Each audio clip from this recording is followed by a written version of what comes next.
হাইকোর্টের ৪ বিচারপতির বিষয়ে তদন্ত চলমান। আওয়ামী লীগের ভোট জামাত পেয়েছে বলা মানে দলকে আরও বিপর্যয়ে ফেলা, রুমিন ফারহানা। লন্ডনের তথ্য উপদেষ্টা মাহফুজ আলমের গাড়ি লক্ষ্য করে ডিম নিক্ষেপ। সাগরের লঘুচাপ ৩ বিভাগে ভারী বৃষ্টির সংখ্যা। ডাকসু নির্বাচন, এখনও চলছে ভোট গণনা, শেষ সময় নিয়ে ধোঁয়াশা। নেপালের অন্তর্বর্তী নেতা হিসেবে শপথ নিলেন সুশীলা কার্কি। দর্শক শুনছিলেন দিনের খবরের প্রধান শিরোনাম, এবার বিস্তারিত। তার আগে আমাদের ইউটিউব চ্যানেল সাবস্ক্রাইব করুন এবং সব খবর পেতে ফেসবুক পেজ ফলো করে রাখার পাশাপাশি ওয়েবসাইট ভিজিট করুন। দখলবাজ, দুর্নীতিবাজ, ফ্যাসিস্টের দোষর অভিযোগে বিচারকদের পদত্যাগের দাবিতে সুপ্রিম কোর্ট প্রাঙ্গণে শিক্ষার্থীদের বিক্ষোভের প্রেক্ষাপটে বিচার কাজ থেকে বিরত রাখা ১২ বিচারপতির মধ্যে এখন ৪ বিচারপতির বিষয়ে সুপ্রিম কোর্টের জুডিশিয়াল কাউন্সিল তদন্ত চলমান রয়েছে। শনিবার সুপ্রিম কোর্ট প্রশাসন থেকে এই তথ্য নিশ্চিত করা হয়েছে। জানা গেছে, ওই ১২ জন বিচারপতির মধ্যে সর্বশেষ গত ৩১ আগস্ট বিচারপতি আখতারুজ্জামান পদত্যাগপত্র দেন। তার এই পদত্যাগপত্র ৭ সেপ্টেম্বর রাষ্ট্রপতি গ্রহণ করেন। এর আগে ২০১৪ সালে ৫ আগস্ট আওয়ামী লীগ সরকার পতনের পর দখলবাজ, দুর্নীতিবাজ ও ফ্যাসিস্টদের দোষর অভিযোগে বিচারকদের পদত্যাগের দাবিতে হাইকোর্ট ঘেরাও করতে ফেসবুকে ঘোষণা দেন বৈষম্যবিরোধী আন্দোলনের তৎকালীন সমন্বয়ক হাসনাত আবদুল্লাহ ও সার্জিস আলম, বর্তমানে এনসিপি নেতা। আওয়ামী লীগের ভোট জামাত পেয়েছে বলা মানে দলকে আরও বিপর্যয়ের মধ্যে ফেলা বলে মন্তব্য করেছেন বিএনপির সহ আন্তর্জাতিক বিষয়ক সম্পাদক রুমিন ফারহানা। বৃহস্পতিবার একটি টক শোতে হাজির হয়ে তিনি এসব কড়া মন্তব্য করেন। পরাজয় স্বীকার করে সঠিক যুক্তিতে কথা বলা উচিত বলে মনে করেন রুমিন ফারহানা। দলের অযৌক্তিক বক্তব্যের প্রসঙ্গে তিনি বলেন, আমার কাছে যেটা মনে হয়, যারা পরাজিত হয়েছে তারা আওয়ামী লীগের ভোট জামাতে চলে গেছে বলে অপপ্রচার চালাচ্ছে।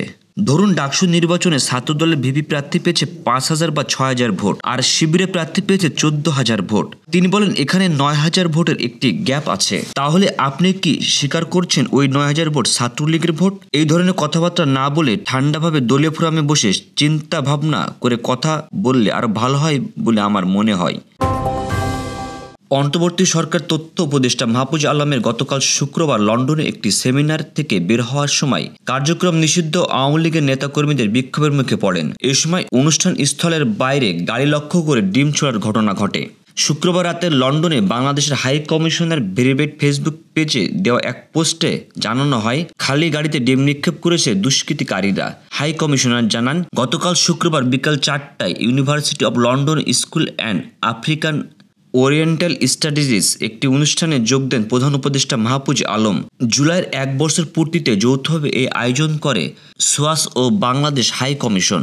উপদেষ্টা মাহফুজ নির্ধারিত সময় অনুষ্ঠানে যোগ দেন। এতে আরও বলা হয়, এই সময় আওয়ামী লীগের ১৮ জন কর্মী সোয়াসের সামনে অবস্থান নিয়ে স্লোগান দিতে থাকেন। তবে অনুষ্ঠানস্থলে আসতে উপদেষ্টার গাড়িতে কোনো সমস্যা হয়নি। উপদেষ্টা এবং হাই কমিশনের কর্মকর্তারা ভিতরে প্রবেশের পর পার্কিং এরিয়াতে থাকা অপেক্ষমান গাড়িতে ডিম নিক্ষেপ করে দুষ্কৃতিকারীরা। লন্ডন মেট্রোপলিটন পুলিশ সার্বক্ষণিক বাংলাদেশের হাই কমিশনের সঙ্গে যোগাযোগ রাখতে এবং উপদেষ্টা মাহফুজ আলমের পূর্ণ নিরাপত্তা নিশ্চিত করা হবে বলে আশ্বাস দিয়েছে বলেও জানানো হয়। বঙ্গোপসাগর ও তৎসংলগ্ন এলাকায় একটি লঘুচাপ সৃষ্টি হয়েছে। এর প্রভাবে রংপুর, ময়মনসিংহ ও সিলেট বিভাগে ভারী বৃষ্টিপাত হতে পারে। শনিবার আবহাওয়া অফিস ও তথ্য অফিস জানিয়েছে, আবহাওয়ার পূর্বাভাসে বলা হয়েছে, বঙ্গোপসাগর ও তৎসংলগ্ন এলাকায় একটি লঘুচাপ সৃষ্টি হয়েছে। এর প্রভাবে রংপুর, ময়মনসিংহ ও সিলেট বিভাগে ভারী বৃষ্টিপাত হতে পারে। শনিবার আবহাওয়া অফিসে তথ্য জানিয়েছে, পশ্চিম মধ্য বঙ্গোপসাগর ও তৎসংলগ্ন উত্তর পশ্চিম বঙ্গোপসাগর এলাকায় লঘুচাপের অবস্থান রয়েছে।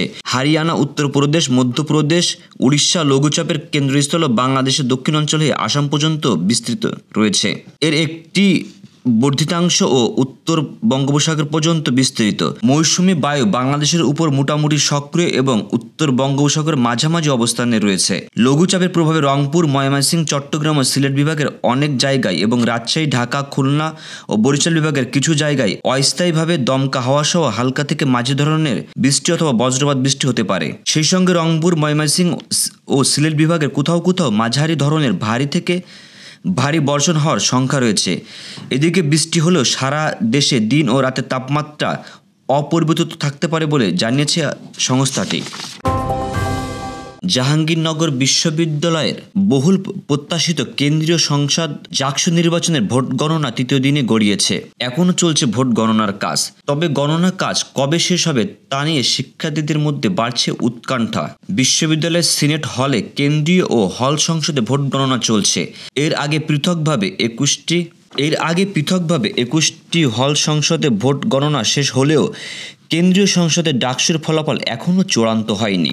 বিশ্ববিদ্যালয় ক্যাম্পাসে এখন শিক্ষার্থীদের ভিড়, সকলের চোখ ফলাফল ঘোষণার দিকে। নির্বাচন কমিশনের পক্ষ থেকে একাধিকবার ভোট গণনা শেষ করার সম্ভাব্য সময় জানানো হলেও প্রতিবারই তা পেছাচ্ছে। বৃহস্পতিবার ভোট গ্রহণ শেষে রাত 10:30টার দিকে গণনা শুরু হয়। শুক্রবার দুপুরে কমিশনের সদস্য সচিব AKM রাশিদুল আলম জানিয়েছেন বিকেলের মধ্যে ফলাফল দিতে পারবেন। পরে আবার রাত 10টা থেকে 11টার মধ্যে বেসরকারি ফলাফল ঘোষণা করা হবে বলে জানান। এমন ঘোষণার পরেও শনিবার সকালে ভোট গণনা চলতে থাকায় শিক্ষার্থীদের মধ্যে এক ধরনের অনিশ্চয়তা তৈরি হয়েছে। ক্যাম্পাসে অবস্থানরত অনেক শিক্ষার্থী বলছেন এত দীর্ঘ সময় ধরে ভোট গণনা চলায় উত্তেজনা উদ্বেগ বেড়েছে। তারা দ্রুত ফলাফলের দাবি জানিয়েছেন। নেপালের অন্তর্বর্তীকালীন নেতা হিসেবে শপথ নিলেন সাবেক প্রধান বিচারপতি সুশীলা কার্কি। তিনি দেশটিতে প্রথম অন্তর্বর্তীকালীন নারী নেতা হিসেবে দায়িত্ব গ্রহণ করলেন বলে জানিয়েছেন ভারতীয় গণমাধ্যম NDTV। শুক্রবার নেপালের রাষ্ট্রপতি ভবনে স্থানীয় সময় রাত 9:15টায় তিনি শপথ নেন। তাকে শপথ বাক্য পাঠ করান রাষ্ট্রপতি রামচন্দ্র পেভেল। দুর্নীতি বিরোধী সহিংস আন্দোলনের মুখে প্রধানমন্ত্রী KP শর্মা পদত্যাগের পর অস্থির দেশটির দায়িত্ব নিলেন তিনি। রাষ্ট্রপতি রামচন্দ্রের দপ্তর থেকে জানানো হয় সেনাপ্রধান অশোক রাজ ও আন্দোলনকারীদের সঙ্গে আলোচনার পর কার্কির নিয়োগ চূড়ান্ত করা হয়েছে। আন্দোলনকারীরাই তাকে নেতৃত্বের জন্য প্রস্তাব করেন। এর আগে সপ্তাহ জুড়ে চলা বিক্ষোভে অন্তত 51 জন নিহত, 1300 জনের বেশি আহত হয়েছেন। তরুণ প্রজন্মের নেতৃত্বে গড়ে ওঠা এই দুর্নীতি বিরোধী আন্দোলন ZG আন্দোলন বলা হচ্ছে। তবে সামাজিক যোগাযোগ মাধ্যম নিষিদ্ধ করার সিদ্ধান্ত থেকে বিক্ষোভের সূত্রপাত হয়। এক পর্যায়ে সামাজিক যোগাযোগ মাধ্যম নিষেধাজ্ঞা প্রত্যাহার করা হলেও সহিংসতা থামে গত মঙ্গলবার অলির পদত্যাগের পর। এই ছিল দুপুরের আয়োজন। রাতের খবর দেখার আমন্ত্রণ রইল। সেই সঙ্গে এতক্ষণ সাথে থাকার জন্য ধন্যবাদ।